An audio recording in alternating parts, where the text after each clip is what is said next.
Qu'est-ce qu'un État dans une démocratie de marché? C'est inévitablement un État policier. Pourquoi? Parce que l'État n'est plus une émanation du peuple, mais le bras armé du marché, qui l'utilise pour défendre sa loi. C'est ainsi que tout mouvement social qui entraverait la puissance conquérante du marché, toute résistance au sein des services publics, toute tentative pour un peuple de se réapproprier ses infrastructures et ses ressources communes seront réprimées par l'État dont la seule fonction, dans le cas d'une démocratie de marché, est d'assurer la protection de celui-ci.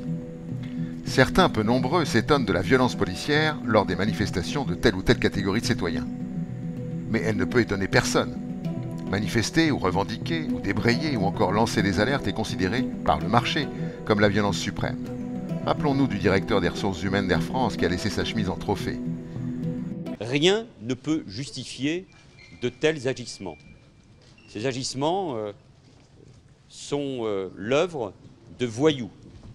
Que n'a-t-on entendu les représentants du marché s'indigner de la violence faite à l'un des siens? Quant aux forces militaires, toujours prêtes à intervenir pour défendre l'ordre marchand, elles sont utilisées pour protéger le pillage des ressources des continents les plus pauvres et pour déstabiliser les pays qui possèdent de grandes richesses qu'ils ne veulent pas céder au marché. Une fois le constat fait, que peut le citoyen? Ne plus collaborer. Boycotter la démarche la plus accessible pour ne pas alimenter la bête.